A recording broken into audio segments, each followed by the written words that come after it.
Good morning. कैसे हो भाई सारे? अपन बात करें, पिछली क्लास में हमने देखे थे कि भाग क्या है, भाज्य, भाजक, भागफल, ये शेषफल, ये क्या क्या है, कैसे इनके प्रश्न आते हैं। आज हम बात करेंगे उससे आगे कि जैसे विभाजकता के नियम भी हमें देखने पड़ते हैं। क्यों? क्योंकि जैसे कुछ विभाजकता के नियम पे question as it is exam में हमारे सामने आ जाता है। वैसे एक बात था, जैसे हम विभाजकता के नियम की बात इसलिए भी करते हैं कि जैसे 4 का नियम था, हम कहते हैं कि 4 का नियम यह कहता है कि संख्या के अंतिम 2 अंकों में 4 का पूरा पूरा भाग चला जाए तो संख्या में भी 4 का पूरा पूरा भाग जाता है, अन्यथा नहीं। कहते हैं ये चीज। तो यहां हमने देखो इकाई का अंक ज्ञात किया।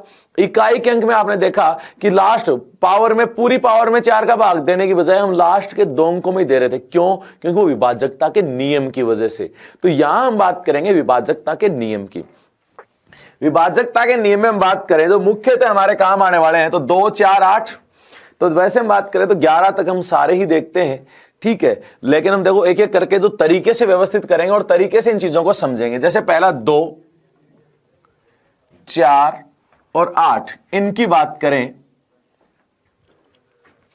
तो 2 यानी 2 की पावर 1, 4 का मतलब 2 की पावर 2, 8 का मतलब 2 की पावर 3। ऐसे ही 16 होता तो 2 की पावर क्या होता? 4। वो क्या होता है भाई? 2 की पावर 4। तो यहां देखो, अब इनकी बात करें तो नियम बाद में दोबारा लिख लेंगे, लेकिन पहले एक साथ समझेंगे इस चीज को, जिससे क्या है कि ये काम और भी आसान हो जाए हमारे लिए।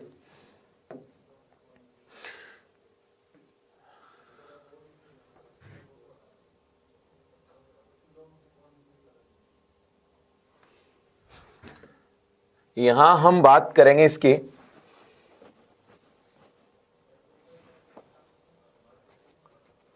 तो यहां पर देखो इन तीनों की बात करें। अब पहली बात, यहां 2 की पावर कितनी है? 1। इसका मतलब अंतिम एक अंक में अगर 2 का पूरा पूरा भाग जाता है तो उस संख्या में भी 2 का पूरा पूरा भाग जाएगा, अन्यथा नहीं जाएगा। या अंत में एक जीरो हो। फिर हम बात करें 4 के लिए, ऐसा ही कि संख्या के अंतिम कितने अंक? 2 अंकों में अगर 4 का पूरा पूरा भाग जाता है तो उस संख्या में भी 4 का पूरा पूरा भाग जाएगा, अन्यथा नहीं। और बात करें 8 की, तो संख्या के अंतिम 3 अंकों में 8 का पूरा पूरा भाग जाए तो उस संख्या में भी 8 का भाग जाएगा, अन्यथा नहीं। या फिर ये कह सकते हैं इसमें संख्या के अंत में 2 जीरो हो, यहां संख्या के अंत में कितने जीरो हो? 3।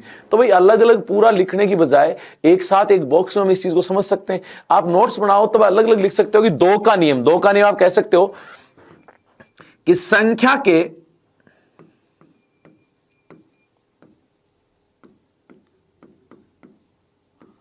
अंतिम एक अंक में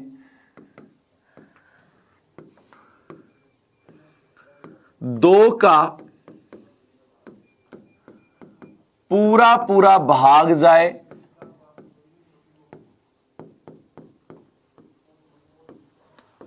अथवा अंत में 0 हो।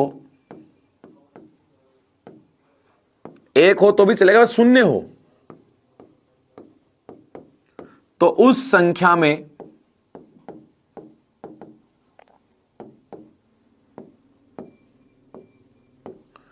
2 का पूरा पूरा भाग जाएगा, तो उस संख्या में 2 का क्या हो जाएगा? पूरा पूरा भाग जाएगा। अब देखो अलग अलग लिखने की बजाय आप इसको क्या कह सकते हो कि संख्या के अंतिम 2 अंकों में 4 का पूरा पूरा भाग जाए अथवा अंत में 2 जीरो हो तो उस संख्या में भी 4 का पूरा पूरा भाग जाएगा। तो एक ही साथ हम इन तीनों नियमों को लिख लेंगे। इसमें क्या कहेंगे, तो कलर चेंज कर देते हैं। संख्या के अंतिम कितने अंक? 2 अंकों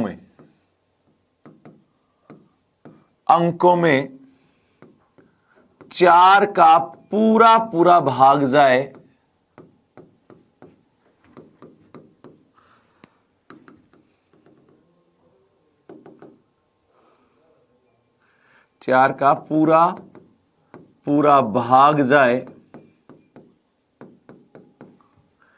अथवा अंत में 2 शून्य हो तो उस संख्या में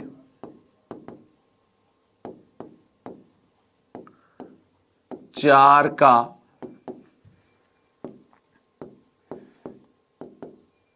पूरा पूरा भाग जाएगा, अन्यथा नहीं। भाई आपको यह ध्यान देना है कि संख्या के अंतिम 2 अंकों में 4 का पूरा पूरा भाग जा रहा है या फिर अंत में 2 जीरो है, तो उस संख्या में 4 का पूरा पूरा भाग जाएगा, अन्यथा नहीं जाएगा। ठीक है, यानी हमारे पास नियम 2 4 8 सेम है। अगर आप गौर करोगे ना तो तीनों ही सेम है। 2 के लिए हम क्या कहा कि संख्या के अंतिम 1 अंक में 2 का पूरा पूरा भाग जाए या लास्ट में 1 जीरो हो तो उस संख्या में 2 का भाग जाएगा। 4 के लिए क्या कहा कि संख्या के अंतिम 2 अंकों में 4 का पूरा पूरा भाग जाए अथवा अंत में 2 जीरो हो तो उस संख्या में 4 का पूरा पूरा भाग जाएगा, अन्यथा नहीं जाएगा। 8 की बात करें तो संख्या के अंतिम 3 अंकों में, कितने अंकों में, 3 अंकों में 8 का पूरा पूरा भाग जाए अथवा अंत में 3 जीरो हो तो उस संख्या में 8 का पूरा पूरा भाग जाएगा। तो 8 का भी नियम लिखेंगे, संख्या के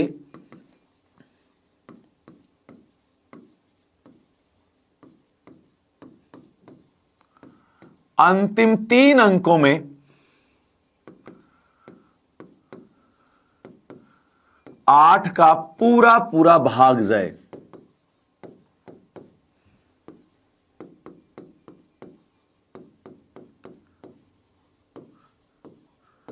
अथवा अंत में 3 शून्य हो तो उस संख्या में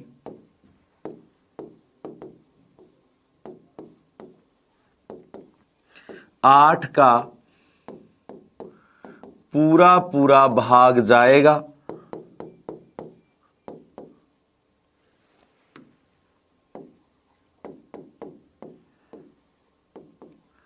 अन्यथा नहीं जाएगा। बस इतना ही तो काम है। देखो हमने क्या कहा, 2 4 8, जहां तक मेरा मानना है कि जब मैंने बोला और लिखा उसके साथ साथ ही आपको याद भी हो गया 2 यानी संख्या के अंतिम 1 अंक में 2 का पूरा पूरा भाग जाए या अंत में 1 जीरो हो तो उस संख्या में 2 का पूरा पूरा भाग जाएगा, अन्यथा नहीं।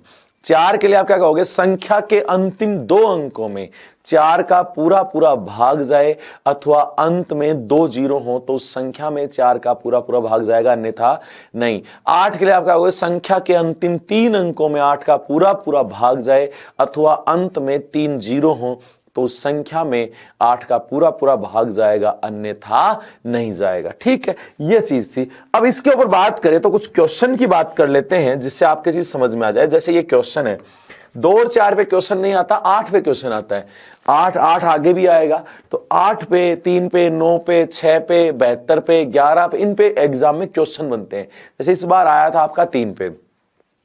देखो पहले 2 4 8 की बात करें तो 8 पे जैसे क्वेश्चन आता है तो वो किस प्रकार से, एक संख्या दी है 7 5 8 6 2 6 x एक अंक है भाई, यहाँ पे 8 से पूर्णतः विभाजित है तो x का मान ज्ञात करो। x का मान क्या होगा, 6 5 4 7 क्या होगा, ये कहना चाह रहा है वो।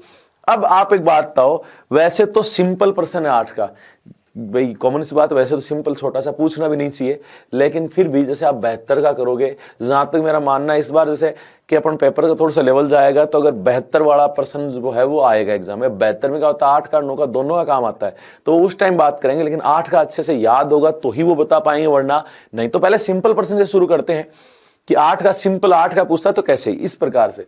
अब एक बात बताओ, संख्या दी गई है, वैसे जहां तक मेरा मानना हो कुछ एक ने तो कर भी लिया होगा, संख्या एक बार वापस लिख दूं। जैसे मैंने लिखा 7 5 8 6 2 6 x, ये है संख्या। ठीक है, ये 8 से पूर्णतया विभाजित है। अब एक बात बताओ, संख्या 8 से पूर्णतया विभाजित है तो 8 के लिए नियम क्या था, तो आपके दिमाग में आएगा कि 8 के लिए तो नियम था कि संख्या के अंतिम 2 अंकों में, 3 अंकों में 8 का पूरा पूरा भाग जाए तो उस संख्या में भी 8 का भाग जाएगा, अन्यथा नहीं। क्या कहा, संख्या के अंतिम 3 अंक, तो हमें पूरी संख्या से कोई लेना देना ही नहीं है, अंतिम 3 अंक ये रहे, यानी 2 6 x यही है। इनमें 3 का पूरा पूरा भाग जाए, किसका पूरा पूरा, 3 का, तो 3 का पूरा पूरा भाग जाए तो 8 का पूरा पूरा भाग जाए, संख्या के अंतिम 3 अंकों में 8 का पूरा पूरा भाग जाएगा, तो हमने कहा पूरा पूरा भाग जाएगा। चलो देखते हैं, 8 का भाग दिया, 8 दिए 24, क्या बचा 2, क्या उतारेंगे x, उतार लिया 2x। इसका मतलब x क्या है, यहां पे एक अंक है, अंक आप जानते हो कौन सा होता है, 0 1 2 3 4 5 6 7 8 9, इन्हीं में से हो सकता है, अंक इससे बड़ा नहीं हो सकता। तो आपको पता है x एक अंक है, तो ये बताओ 20 21 22 23 24 25 26 27 28 29 यही हो सकते हैं। अब आपको सोचना है कि 8 से पूर्णतः विभाजित है, तो 8 8 दूनी 16 8 3 24 8 चौक 32। तो आपको पता है 2 वाली लाइन में एक ही संख्या 24 जिससे 8 से पूर्णतः विभाजित होती है, तो ये कन्फर्म क्या है 24, तो 8 3 24, ये लो।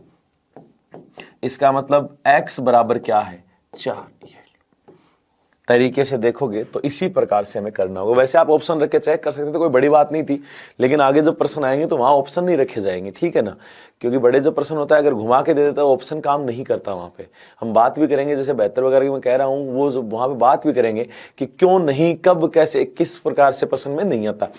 यहां अब एक बार वापस सुनना, जैसे हमने क्या कहा, ये लो वापस समझना, वापस इसलिए क्योंकि एक बार समझ में आने लग जाएंगे फिर बाद में इनमें दिक्कत नहीं आएगी। 8 से पूर्णतः विभाजित, तो आप क्या कहोगे कि 8 से पूर्णतः विभाजित है, इसका मतलब अंतिम 3 अंकों में 8 का पूरा पूरा भाग जा रहा है। अंतिम कितने अंकों में, 3 अंकों में, किसका पूरा पूरा भाग जा रहा है 8 का, अंतिम 3 अंक, तो 2 6 x यही है। ये किससे पूर्णतः विभाजित है 8 से, ये लो 8 का भाग दिया, 8 3 24, 2 बच गया, उतारा x। अब हमें नहीं पता है x क्या है, लेकिन हमें यह पता है ये एक अंक है, अंक है, तो आपको पता है कि 0 भी हो सकता है, 1 भी हो सकता है, 2 भी, 3 भी, 4 भी, 5 भी, 6 भी, 7 भी, 8 भी, 9 भी। तो ये लाइन है 20 से लेके 29 तक हो सकते हैं संख्या, लेकिन संख्या है हमें पता है कि 8 से पूरी पूरी विभाजित है। तो आप सोचो मनी मन, 8 8 दूनी 16 8 3 24 8 चौक 32, तो 20 वाली लाइन में 20 से लेकर 29 तक 8 3 24 ही हो सकता है, इसके अलावा नहीं। तो हमने कहा ये है 8 3 24, पूर्णतया विभाजित का मतलब कुछ नहीं बचेगा। अभी कुछ नहीं बचे तब तो इसका मतलब x बराबर क्या है 4, तो आपने कहा x का मान है 4, ये लो, ये हमारा आंसर। और इसी प्रकार से इस प्रश्न का आपको जवाब देना है। तो जहां तक मेरा मानना है, अगर ऐसे कोई 8 का विभाजित का प्रश्न पूछेगा तो आप कहीं कोई अटकने वाले नहीं हो और आसानी से इसका क्या कर दोगे, जवाब दे दोगे। आगे बढ़ते हैं, चलो देखो अगला प्रश्न देखो, क्रमागत प्राकृत संख्याओं के प्रयोग से, प्रयोग से कैसे, 1 2 3 4 ऐसे डॉट डॉट डॉट के प्रयोग से, दो बार लिख दिया, 50 अंकों की एक संख्या बनाई जाती है। कितने अंकों की, 50 अंकों की एक संख्या बनाई जाती है। यदि उस संख्या को 8 से विभाजित किया जाए तो शेषफल क्या होगा। अब देखो प्रश्न बहुत ही अच्छा बन गया, तो ध्यान से समझना। अब उसने क्या कहा कि 1 2 3 4 5 ऐसे लिखे हुए,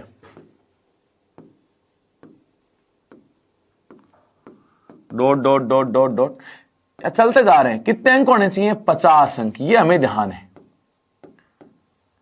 चलता जा रहा है। ये हमने अपने मन में सोचा है कि 50 अंकों की एक संख्या है, ये 8 से विभाजित है। किससे विभाजित है, 8 से। तो शेषफल क्या होगा, ये कह रहा है कि 8 से विभाजित, शेषफल क्या होगा। हमें पता है कि 8 से भाग देने के तो लास्ट के 3 अंक चाहिए सिर्फ। कौन से अंक चाहिए, 3 अंक। अब लास्ट के 3 अंक चाहिए, तो आप एक बात बताओ, जो जल्दबाजी में गलती करते हैं ना, वो यहां लिख देते हैं 48 49 50। तो ये तो हो गई 50 तक संख्या, उसने क्या 50 अंकों की, तो ये गलत हो जाएगा भाई, ऐसे नहीं लिखना है आपको। आपको ध्यान देना 50 अंक। तो आपको पता है जैसे ही 9 तक लिखोगे 9 अंक हो गए। 10 में जैसे 10 लिखा तो 2 अंक आएंगे, 11 लिखा फिर 2 अंक आएंगे। तो यानी अंकों का खेल थोड़ा सा अलग है। आपको ध्यान देना कि 50 अंक होने चाहिए। तो ऐसे में आप लिखोगे कि जैसे एक एक अंक, 1 से 9 तक की बात करूं तो आप कहोगे 9 संख्याएं और प्रत्येक एक एक अंक की, तो 9 गुणा 1, तो कितने अंक, 9 अंक। ध्यान से देखना ये चीज। फिर मैंने कहा 10 से शुरू करते, 2 अंकों की, 10 से 19 तक लिख ले। एक पूरी लाइन होगी ना, 10 संख्या होगी, 10 से 19 तक। तो 10 11 12 13 14 15 16 17 18 19, 10 संख्याएं। आप वैसे भी सोच सकते हो 10 से 19, एक वाली पूरी लाइन है तो 10 संख्याएं। तो आपने कहा 10 संख्याएं।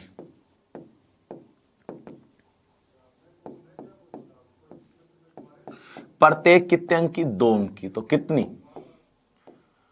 20 अंक। कितने अंक हो गए? 20 अंक। चलो ठीक, अभी हम कहेंगे अगर 19 तक लिखते हैं तो 29 अंक होते हैं, 20 से 29 ही होते हैं। अभी तो चलो और आगे बढ़ते हैं। तो अब कहते हैं कि 20 से शुरू करें 29 तक, वो भी 10 संख्याएं। बात तो प्रत्येक संख्या 2-2 अंक की है ना, तो 20 अंक। कितने अंक? 20 अंक। अब देखो 20, 20, 40 और 9 49। कितने अंक हो गए? 49। चलो ठीक है, तो इसका मतलब 29 तक लिखें तो अंक हो जाते हैं 49।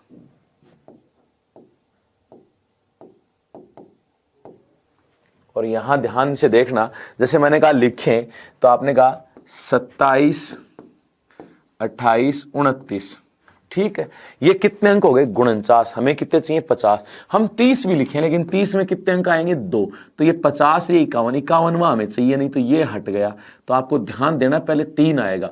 अब आपको देखना है कि ये किससे आप विभाजित करनी है? 8 से। अब 8 के लिए आपको सिर्फ लास्ट के 3 अंक चाहिए। कितने अंक चाहिए? 3। अब लास्ट के 3 अंक चाहिए, तो आप देखा कि लास्ट के 3 अंक है 293। 293, तो 293 में 8 का भाग दिया, 8 3 24, क्या बच गया? 5, 3 उतारा, 8 6 48, क्या बच गया? 5। तो ये होगा शेष आंसर।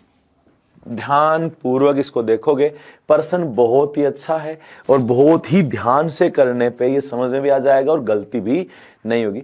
एक बार इसको वापस देखो कि पहले क्या कह रहा है? क्रमागत प्राकृत संख्याओं के प्रयोग से 50 अंकों की एक संख्या बनाएगी। कितने अंकों की?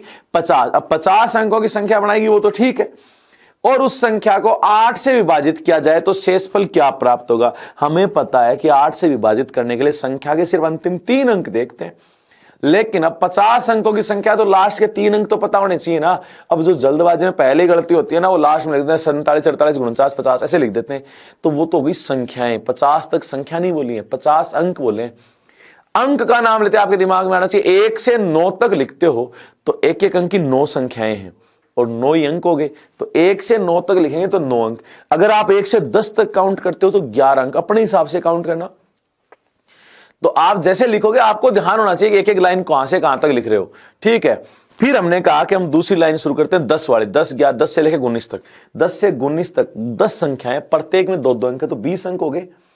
19 तक टोटल अंक हो गए 29। चलो ठीक है, अब हम करते हैं कि आगे वाली लाइन तो 20 से लेके 29 तक लिखें। 20 से 29 तक लिखे हैं तो 10 संख्याएं और 10 संख्या प्रत्येक में 2-2 अंक, तो कितने अंक? 20। अब यहां तक अगर 29 तक लिखते हैं ना तो 20 20 40 9 49 अंक हो जाते हैं। कितने अंक हो जाते हैं? 49। हमें कितने चाहिए? 50। तो इसका मतलब इससे आगे एक अंक और आएगा। तो हमने कहा 27 28 29, 29 तक लिख लिया। अब हमें पता है कि 30, 29 के बाद 30 आएगा। 30 लिखते हैं तो ये 50वां अंक, 51वां अंक। हमें तो 50 चाहिए तो 51वां नहीं लिखेंगे, यानी ये हो गया।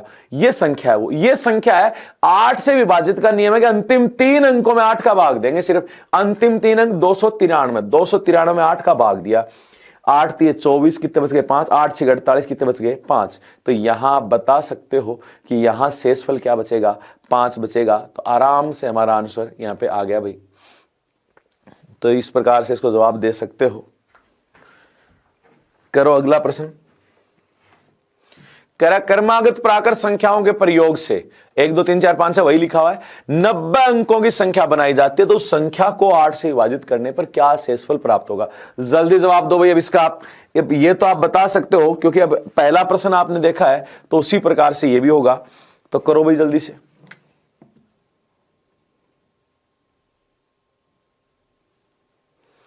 जल्दी जवाब दोगे भाई।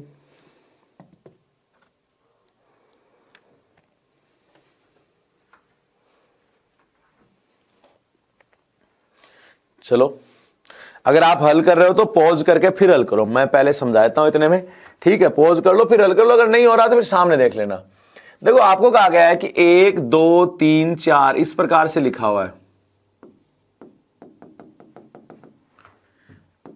आपको चाहिए सिर्फ लास्ट के 3 अंक। कितने अंकों की संख्या है? 90 अंकों की। ये हमें दिमाग में है। 90 अंक होने चाहिए। 90 तक संख्या नहीं, 90 अंक। ठीक है, तो हमने कहा, अब देखो मैं बार बार नहीं लिखूंगा, 1 से 9 तक।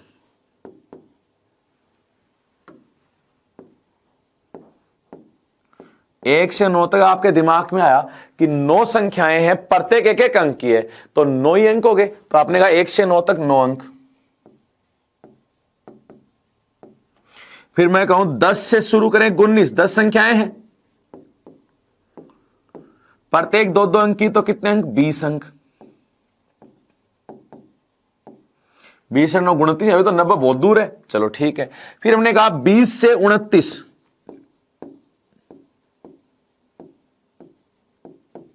तो अभी 20 अंक, तो यहां भी 20 20 40 50 के करीब हुए। फिर हमने कहा 30 से 39 तक, तो आपने कहा 20 अंक, तो 20 से 60, 60 और 10 भी होते तो 70 ही होते, अभी तो बहुत कम है। तो हमने कहा 40 से 49 तक 20 अंक। अब देखो 20 20 40 20 से 60 20 80 80 और 89, 90 से एक ही कम है ना, चलो ठीक है। तो यहां तक लिखेंगे तो 89 अंक हो जाएंगे।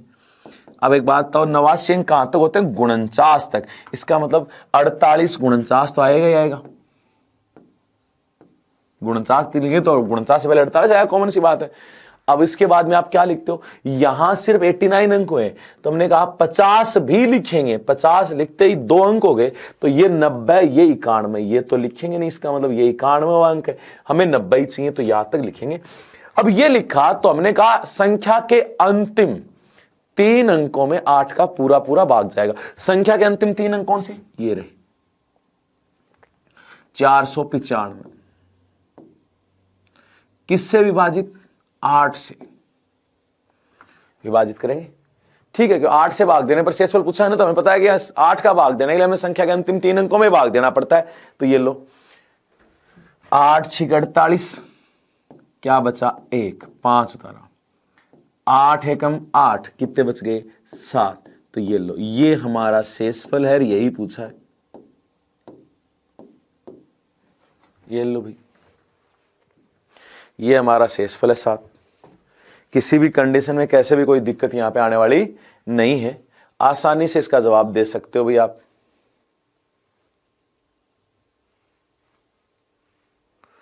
जहां तक मेरा मानना है इसको कर सकते हो भाई।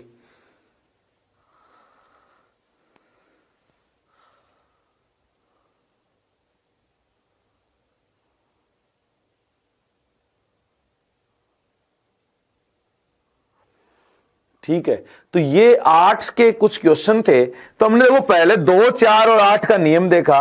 2 4 8 के नियम पे आपने समझा कि किस प्रकार से 8 का जो प्रश्न बनता है वो एक तो सामान्य प्रश्न होता है और एक ये प्राकृत संख्याओं के प्रयोग से ये प्रश्न बनते हैं। दो ही काम आपको मुख्यतः ध्यान देना कि सिंपल संख्या वाला प्रश्न पूछे वो ज्यादा आपके काम आएगा। अब देखो वापस एक बार बताओ, 2 का नियम क्या कहता है? संख्या के अंतिम एक अंक में 2 का पूरा पूरा भाग जाए अथवा अंत में एक 0 हो तो उस संख्या में 2 का पूरा पूरा भाग जाएगा, अन्यथा नहीं। 4 के लिए क्या कहा था? संख्या के अंतिम 2 अंकों में 4 का पूरा पूरा भाग जाए अथवा अंत में 2 0 हो तो उस संख्या में भी किसका भाग जाएगा? 4 का, अन्यथा नहीं।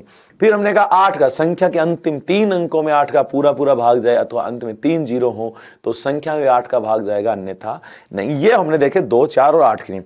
अब बात करते हैं 3 का नियम और 9 का। वैसे 3 और 9 के नियम सेम है, पहले हम बात कर लेते हैं फिर आगे प्रश्न करेंगे। 3 का नियम क्या कहता है कि संख्या के अंकों के योग में अगर 3 का भाग जाता है तो संख्या में भी 3 का भाग जाएगा। ऐसा ही 8 का नियम कहता है कि संख्या के अंकों के योग में अगर 9 का भाग जाए, भाई 3 का और 9 की बात करें तो संख्या के अंकों के योग की बात करनी है 3 और 9 के लिए। तो वापस देखना कि 3 के लिए क्या कहा? संख्या के अंकों के योग में अगर 3 का पूरा पूरा भाग जाता है तो संख्या में 3 का पूरा पूरा भाग जाएगा।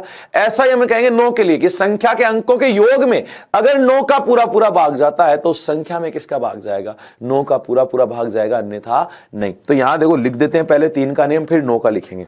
3 के बारे में इस बार क्वेश्चन भी आया था आपके, तो वो भी करेंगे, फिर 9 का लिखेंगे साथ में। जैसे मैं लिखूं, दोनों साथ लिख देते हैं।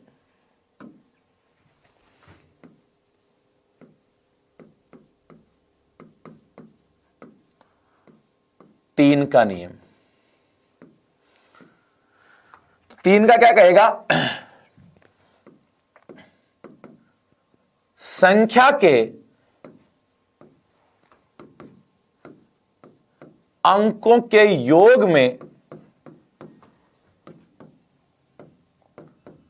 3 का पूरा पूरा भाग जाए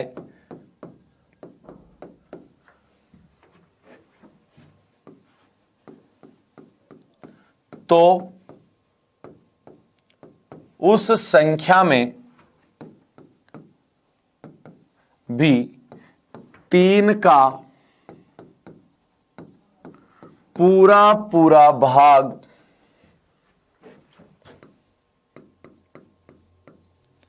जाएगा, अन्यथा नहीं। सीधी सी बात है, ठीक है। आपने कोई भी संख्या लिखी, जैसे मैं कहूं 7 5 8 4 2 6 1, ये एक संख्या है। आपने कहा इसमें 3 का भाग जाता है या नहीं जाता, ये चेक करना। तो एक बात तो 7 और 5 12, 12 8 20, 20 और 4 24, 24 और 2 26, 26 और 1 27, 27 और 6, तो ये हो गया 33।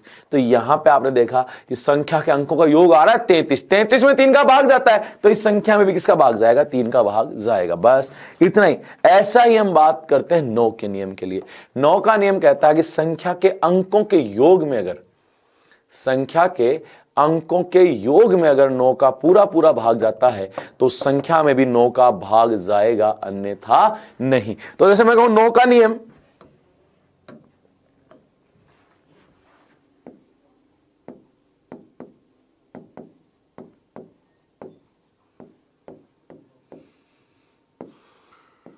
तो यहां क्या कहेंगे, संख्या के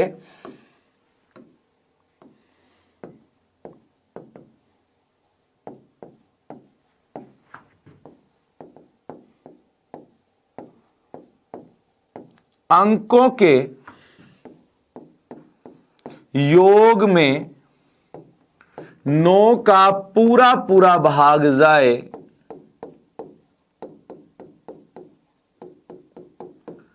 तो उस संख्या में भी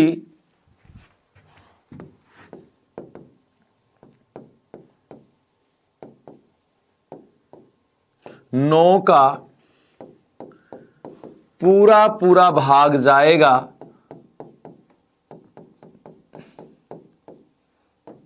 अन्यथा नहीं। अब जैसे मैं एक संख्या लिखूं, ये लिख दी, मान लो कोई भी संख्या लिखी अपने। अब ये तय करना है कि इसमें 9 का भाग जाता है नहीं जाता। अब एक बात बताओ, 6 और 5 11, 11 और 7 18, 18 और 2 20, 20 और 8 28, 28 और 4 32, 32 और 1 33, 33 में 9 का भाग जाता है? तो आप कहोगे नहीं जाता। नहीं जाता तो इस संख्या में भी 9 का भाग नहीं जाएगा, तो आप कहोगे इसमें भाग नहीं जाएगा। बस बात खत्म। तो यहां आपको 3 का और 9 का सेम नियम है, नियम सेम है, बस आप बोलते हो कि ये 3 का, ये किसका है, 9 का। तो यहां पर आप साफ साफ कहोगे कि 3 का नियम, तो आप क्या कहोगे, संख्या के अंकों के योग में, संख्या के अंकों के योग में अगर 3 का पूरा पूरा भाग जाता है तो उस संख्या में भी 3 का पूरा पूरा भाग जाएगा, अन्यथा नहीं। 9 के लिए हम क्या कहेंगे कि संख्या के अंकों के योग में अगर 9 का पूरा पूरा भाग जाता है तो उस संख्या में भी 9 का भाग जाएगा, अन्यथा नहीं। बस इतनी सी बात। अब बात करते हैं प्रश्न की। तो यहां देखो, यह प्रश्न आया था इस बार 2021 में। यदि 3 1 P5, 3 का गुणज, 3 का गुणज तो 3 का पूरा पूरा भाग जाता है। 3 का गुणज का मतलब होता है 3 का पूरा पूरा भाग जाता है। जहां P दहाई का अंक, दहाई के स्थान पे इकाई दहाई, दहाई का अंक है भाई, अंक है, ये ध्यान रखना।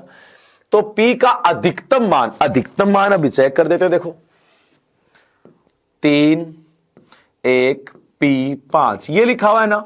हमने कहा कि 3 1 P5 ये 3 से विभाजित है, इसका मतलब। तो हमें पता है कि अंकों के योग में 3 का पूरा पूरा भाग जाएगा। अंकों के योग में पूरा पूरा भाग जाएगा, तो अंक देखा 3 + 1 + P + 5, तो 3 और 1 4 5 9 + P आया है। ठीक है। अब एक बात बताओ, P एक अंक है ना, तो P का मान हम बात करेंगे 0 1 2 3 4 5 6 7 8 9 यही हो सकते हैं। तो आपने कहा अधिकतम, अधिकतम मतलब बड़े से चेक करो। अगर 9 रखते हैं तो 9 और 9 18, 18 में 3 का पूरा पूरा भाग जाता है तो उस संख्या में भी जाएगा। इसका मतलब 9 पी का अधिकतम मान क्या है? 9। अगर न्यूनतम की बात करता तो हम किससे चेक करते? 0 से।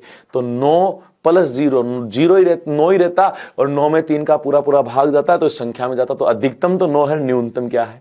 0 है। और अधिकतम बोले तो आप ऑप्शन भी रख के चेक कर सकते हो कि 9 रखा तो 9 और 9 18, 18 में 3 का पूरा पूरा भाग जाता है, अतः इस संख्या में जाएगा तो अधिकतम 9।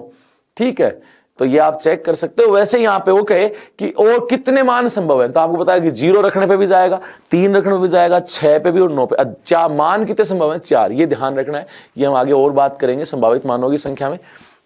कभी भी जब आप प्रश्न आए तो यहां आपसे पूछा गया कि P का अधिकतम मान क्या है, यानी हाईएस्ट मान क्या है, तो सिंपल सा प्रश्न था, वापस सुनना। तो हमने क्या किया? 3 1 P 5, ये एक संख्या है, ठीक है, ये 3 से विभाजित है तो P का अधिकतम मान। तो हमने कहा अंकों के योग में 3 का भाग जाएगा, अंकों का 3 और 1 4 5 9, 9 प्लस P है। अब अंक तो 0 से लेकर 9 तक होते हैं। अब देखो हमने कहा कि हम 9 रख के देखेंगे, यही होते हैं। 9 रख के देखें तो 9 प्लस 9 18, 18 में 3 का पूरा पूरा भाग जाता है तो इसका मतलब इसमें भी जाएगा। तो इसका मतलब अधिकतम क्या? 9, और 9 ही रखने पे क्या आ रहा है? अंकों के योग में भाग जा रहा है तो 3 का पूरा पूरा भाग। तो आंसर क्या आया हमारा? 9। आप चाहो तो इसके बाद में आप ऑप्शन भी रख सकते थे कि अधिकतम बोला है तो बड़े से चेक करें, ठीक है, तो 9 रख के चेक किया, 9 9 18 भाग जा रहा है, ठीक। तो इस प्रकार से आप ऑप्शन से भी कर सकते थे। अगला देखो भाई, यहां पे अगली जो बात करें वो कह रहा है संख्या दी गई है, यह 9 से विभाजित है तो स्टार का मान ज्ञात करो। तो मैं फिर से लिख देता हूं 7 4, स्टार को मैक्स लिख दूं 1 4 3, ठीक है।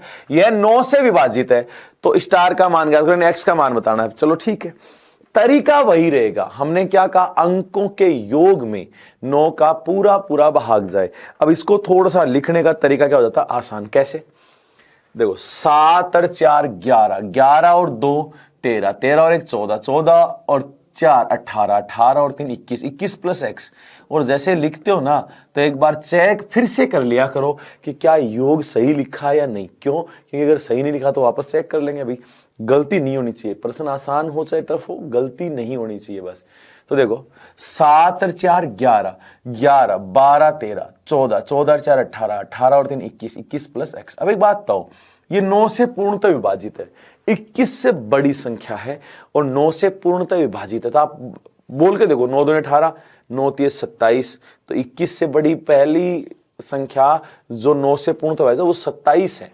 क्या है? 27। तो यहां हम ऑप्शन रखने की बजाय हम सीधा सीधा चेक करते हैं कि देखो, अब चाहो तो आप ऑप्शन रख लेते हैं, भाई देखो 21 और 6 27 भाग जा रहा है, 21 और 5 21 और 5 26 नहीं जा रहा, 21 और 4 25 नहीं जा रहा, 21 और 7 28 नहीं जा रहा। ऑप्शन भी रख सकते थे, लेकिन ऐसे में आपको दूसरा कि आपको जैसे 9 है तो 9 वाले में आपको यह भी ध्यान होना चाहिए कि सीधा सीधा लिखें तो कैसे लिखें। कैसे? कि भाई हमें पता है कि 21 से बड़ी संख्या 9 से पूर्णतः विभाजित है, तो 21 से बड़ी और 9 से पूर्णतः विभाजित तो कौन सी है? 27। तो इसका मतलब ये किसके बराबर है? 27 के बराबर। ये लो 21 किस में जाएगा? माइनस में। तो x बराबर 27 माइनस चलेगा 21, तो x बराबर 6। ये हमारा हो गया आंसर। ये लो, इस प्रकार से आप यहां पे जवाब दे सकते हो भाई आसानी से, कहीं कोई दिक्कत नहीं आने वाली है। एक और प्रश्न करते हैं भाई 9 का। जैसे ये रहा संख्या, मैं फिर से लिख देता हूं एक बार जिससे आपको ध्यान से दिख जाए। 3x 4 5 3 6 7 2 5। संख्या खूब बड़ी है भाई। 3x 4 5 3 6 7 2 5 में x का मान होगा अगर संख्या 9 से विभाजित है। ये 9 से विभाजित है तो x का मान क्या होगा? जल्दी जवाब दो भाई, क्योंकि संख्या 9 से विभाजित है, ये तो बता दिया अगले ने। 9 से विभाजित है तो x का मान क्या होगा? यहां पे जल्दी से आप जवाब दे दो भाई।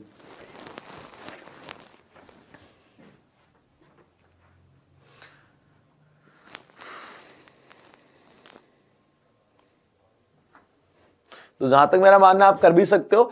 चलो मैं बता रहा हूं, अगर कर रहे हो तो ठीक है, पोज करके देख लो या फिर चलते रहने दो, आप देखते जाओ। देखो संख्या के अंकों के तो 5 और 2 7, 7 और 7 14, 14 और 6 14 और 6 20, 20 और 3 23, 23 और 5 28, 28 और 4 32, 32 और 3 32 और 3 35 प्लस एक्स, 35 प्लस एक्स, ये लिख दिया 32, 35 प्लस एक्स, ये है। वापस से एक बार चेक करोगे कि हमने कहा क्या, पहली बात तो अंक है भाई, तो ये 13 तो आएगा नहीं, ये गलती से लिखा गया, तो ये 3 ही है। यहां पे क्या लिखा हुआ है, इसका मतलब ऑप्शन में 3 दिया, ठीक है। तो यहां वापस देखो, 5 और 2 7, 7 और 7 14, 14 और 6 20, 20 और 3 23, 23 और 5 28, 28 और 4 32, 32 और 3 35, 35 प्लस एक्स, ठीक है, लिखा सही है। हमें पता है कि 35 प्लस एक्स, तो ये संख्या या तो 35 है या 35 से बड़ी है। भाई एक्स का मान 0 तो हो सकता है ना, 35 या 35 से बड़ी है, लेकिन हमें पता है कि 9 से पूर्णतः विभाजित है। तो आपने कहा 9, 9 दूनी 18, 9 3 27, 9 चौक 36, तो 35 से बड़ी तो 36 आती है, तो इसका मतलब ये 36 के बराबर है। तो x बराबर 36 माइनस में गए 35, तो x का मान क्या आ गया अपने पास, यहां पे 1। ये लो, ये आपका आंसर, ये क्या है आपका आंसर। तो इस प्रकार से हम बता सकते हैं भाई, यहां पे ये हमारा क्या है आंसर। तो ये था हमारा 9 का नियम। देखो अब यहां पे हम बात करेंगे, जैसे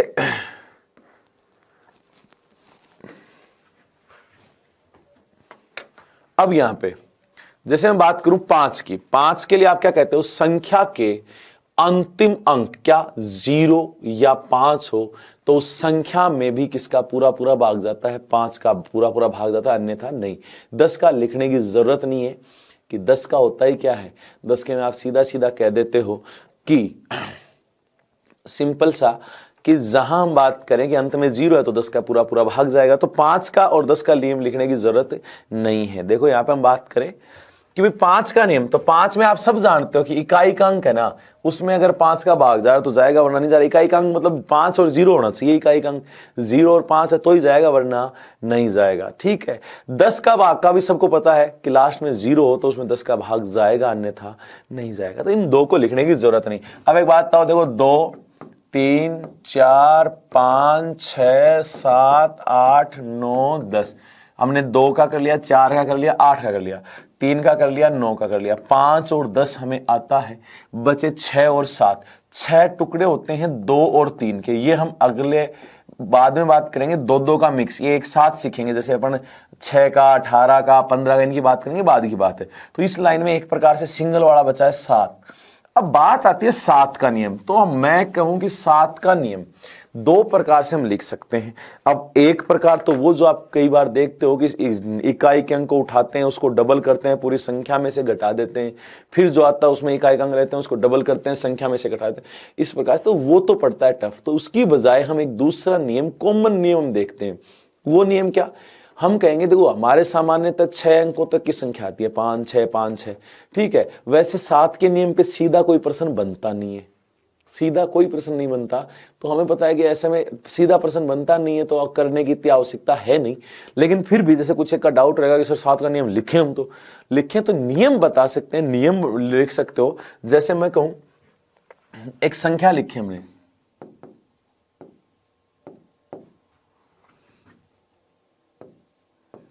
ये ठीक है, संख्या लिख दी। अब इस संख्या में 7 का भाग जाता है या नहीं, तो हम क्या कहेंगे, 7 का और 13 का एक जैसा ही नियम बना लेते हैं। एक जैसा ही कैसे, कि इकाई के अंक की तरफ से 3 के जोड़े बनाए, ये जोड़ा बनाया और ये जोड़ा बनाया, ठीक है। इनका अंतर लेते हैं। अंतर का मतलब होता है बड़े जोड़े में से छोटा जोड़ा, कोई सा बड़ा है उसमें से छोटा घटाओ। बड़ा कौन 739, इसमें छोटा कौन सा 732, घटाया, घटाने पे क्या है 7, घटाने पे जो संख्या प्राप्त होती है अगर वो 0 है तो 7 का भी भाग जाएगा और 13 का भी। दोनों जोड़ों का अंतर अगर 0 है तो वह संख्या 7 से भी विभाजित होगी और 13 से भी। अगर जोड़ों का अंतर 7 से ही विभाजित है तो वह संख्या 7 से विभाजित होगी। अगर जोड़ों का अंतर 13 से विभाजित है तो वह संख्या 13 से विभाजित होगी। अब बात दूसरी ओर कि जैसे अब कोई कहे सर मान लो इधर 5 ही अंक है, तो हम क्या कहेंगे, जैसे मान लो ये संख्या है 3 7 2 9 8, ठीक है, तो 3 का फिर 2 का, अब इसमें से 1 हटा के देख लो। अब कुछ एक के दिमाग में है सर कि 6 का 7 हो, 3 2 5 6 8 7 9 ऐसे हो, तो मैं कहूँ ऐसे होते हैं ना, तो 3 जोड़े बन जाते हैं, फिर लेंथी हो जाती है चीज की, पहले और तीसरे जोड़े को जोड़ो, फिर उनका और उनका अंतर लो। तो वैसे हम कहें कि ये 6 तक ही हम काम में लेंगे, ज्यादा बड़े में हम काम में नहीं लेंगे। तो नियम 7 का और 13 का सामान्य, ज्यादा हमें इसमें कुछ करने की जरूरत नहीं है। तो हमें नियम वैसे थोड़ा सा लिख लेते हैं, लिखते किस लिए वो आगे एक प्रश्न आएगा उसमें हम बात करेंगे। तो लेकिन ध्यान होना चाहिए कि सामान्य एक प्रश्न एक नियम है। तो 7 और 13 का एक साथ लिखेंगे, 7 या 13 का नियम।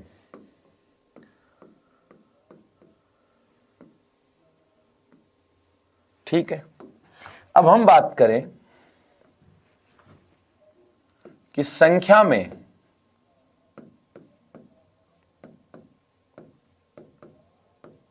इकाई के अंक की तरफ से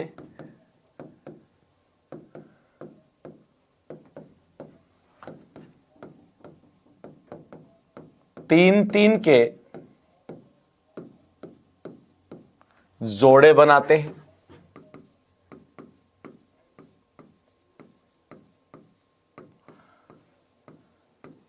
तथा उनका अंतर लेते हैं। अंतर अगर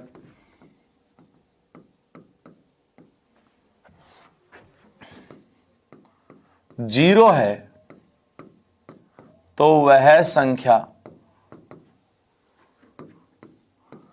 7 व 13 दोनों से विभाजित होगी।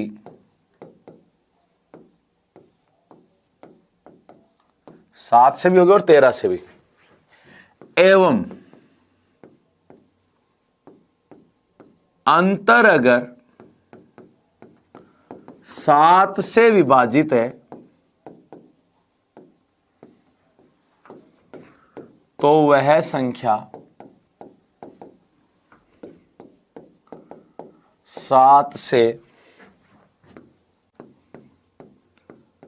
पूर्णतः विभाजित होगी। ऐसा ही कहेंगे कि अंतर अगर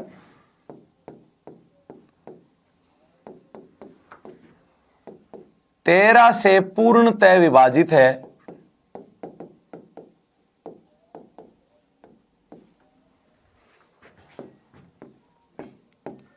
तो वह संख्या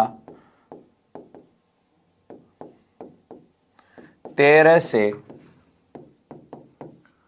पूर्णतः विभाजित होगी। ठीक है, तो आपको यही ध्यान रखना। नियम हमने देखा, जैसे एक एग्जांपल हमने देखा था कि संख्या में इकाई के अंक की तरफ से 3 3 के जोड़े बनाते हैं। जोड़ों का अंतर अगर 0 है तो वह संख्या 7 से विभाजित होगी और 13 से भी, 7 से विभाजित होगी और 13 से। अगर अंतर 0 नहीं है, कोई संख्या है और अंतर 7 से विभाजित है तो वह संख्या किससे विभाजित होगी? 7 से। अंतर अगर 13 से ही विभाजित है तो संख्या किससे विभाजित होगी? 13 से। तो इस प्रकार से हम 7 का और 13 का नियम भी कर सकते हैं भाई। ठीक है, अब बात आती है 7 और 13 के बाद। देखो आपके पास अब नियम हो गए 2 3 4 5 7 8 9 10, अब बचा 11 का नियम।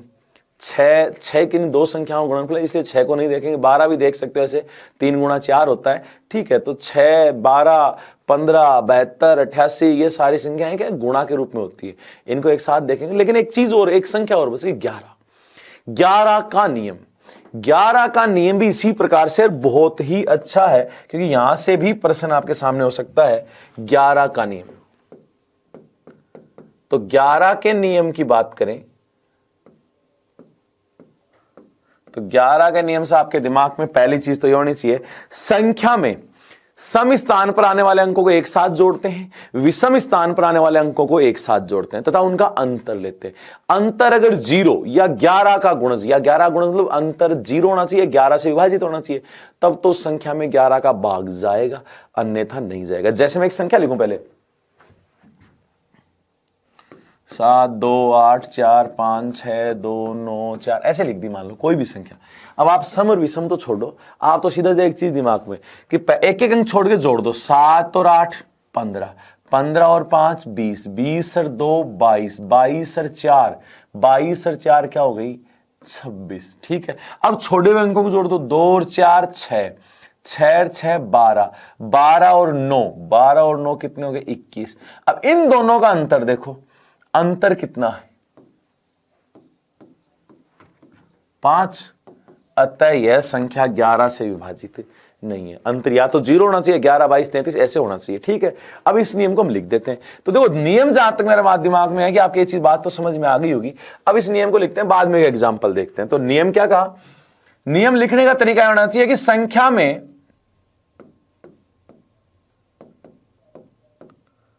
सम स्थान पर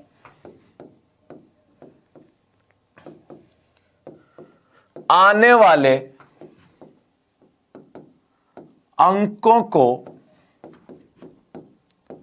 एक साथ जोड़ते हैं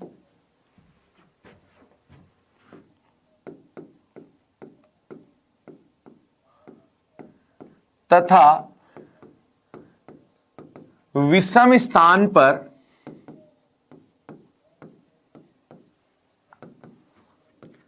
आने वाले अंकों को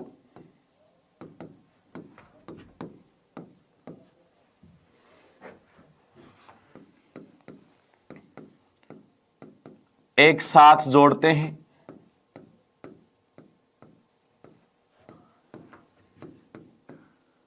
तथा उनका अंतर लेते हैं।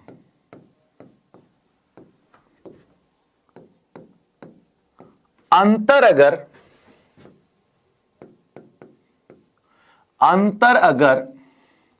0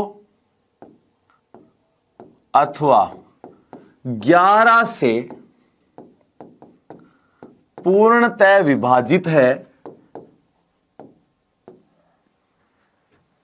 तो वह संख्या भी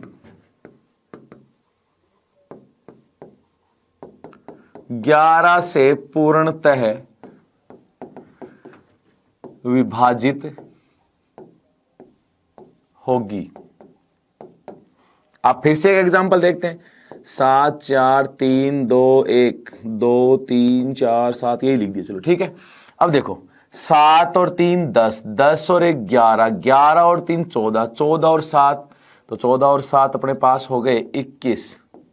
वापस देखो 4 और 3 7, सॉरी 7 और 3 10, 10 और 1 11, 11 और 3 14, 14 और 7 21। ठीक है, अब जो बचे उनको जोड़ लो। 4 और 2 6, 6 और 2 8, 8 और 4 12।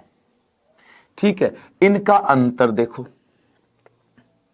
इनका अंतर 21 और 12 में अंतर है 9 का। यह है 11 से विभाजित नहीं है, बस। तो ये 11 का नियम हो गया। तो इस प्रकार से हमारे पास 11 का नियम भी आ गया। तो यहां हम बात करें कि 11 के नियम के लिए हमने क्या कहा, एक एक अंक को छोड़ के संख्याएं जोड़ दी और बचे हुए अंकों को नीचे जोड़ के फिर उनका अंतर लिया। अंतर अगर 0 है या 11 से पूर्णतः विभाजित है तो वह संख्या भी 11 से पूर्णतः विभाजित होगी, अन्यथा नहीं होगी, अन्यथा नहीं होगी। तो चलो फिर से वापस एक बार इनको रिवाइज करते हैं भाई। हम बात करें नियम, तो 2 4 8 इनके सेम नियम थे। सेम का मतलब एक तरीके में थे कि 2 का नियम, संख्या के अंतिम एक अंक में 2 का पूरा पूरा भाग जाए, अथवा अंत में एक 0 हो तो उस संख्या में 2 का पूरा पूरा भाग जाता है, अन्यथा नहीं। 4 के लिए हमने क्या कहा था, संख्या के अंतिम 2 अंकों में 4 का पूरा पूरा भाग जाए, अथवा अंत में 2 0 हो तो उस संख्या में 4 का पूरा पूरा भाग जाएगा, अन्यथा नहीं। 8 के लिए हमने कहा था संख्या के अंतिम 3 अंकों में 8 का पूरा पूरा भाग जाए अथवा अंत में 3 0 हो तो वह संख्या भी 8 से विभाजित होगी, अन्यथा नहीं। फिर हमने कहा 3 और 9 का नियम, तो हमने क्या कहा, संख्या के अंकों के योग में अगर 3 का पूरा पूरा भाग जाता तो संख्या में भी 3 का पूरा पूरा भाग जाएगा, अन्यथा नहीं। 9 के लिए हमने क्या कहा कि संख्या के अंकों के योग में अगर 9 का पूरा पूरा भाग जाता है तो संख्या में भी 9 का पूरा पूरा भाग जाएगा, अन्यथा नहीं। फिर हमने कहा 7 और 13 का एक जैसा नियम था कि इकाई के अंक की तरफ से 3 3 के जोड़े बनाते हैं, जोड़ों का अंतर लेते हैं। अंतर अगर 0 है तो वह संख्या 7 से और 13 से दोनों से विभाजित होगी। अंतर अगर 7 से विभाजित है तो वह संख्या 7 से विभाजित होगी। अंतर अगर 13 से विभाजित हो तो वह संख्या 13 से विभाजित होगी। फिर हमने नियम लिखा 11 का कि इकाई के सम स्थान पर आने वाले अंकों को एक साथ जोड़ते हैं, विषम स्थान पर आने वाले अंकों को एक साथ जोड़ते हैं तथा उनका अंतर लेते हैं। अंतर या तो 0 हो या 11 का गुणज, 11 गुणज तो 11 से पूर्णतः विभाजित हो, तो वह संख्या 11 से पूर्णतः विभाजित होगी, अन्यथा नहीं। तो अभी हमने आज नियम लिखे, कुछ नियम जो हमारे जो मिक्स में आते हैं, जैसे मैंने 6, 12, 18 या फिर मैं बात करूं 72, जो खास करके तो 6, 72 इन्हीं के क्वेश्चन आते हैं। वो कुछ क्वेश्चन, 1-2 क्वेश्चन और हैं, वो हम अगली क्लास में लेंगे। 11 के नियम पे भी कुछ क्वेश्चन लेंगे। तो चलो मिलते हैं अगली क्लास में, तब तक के लिए धन्यवाद, थैंक यू।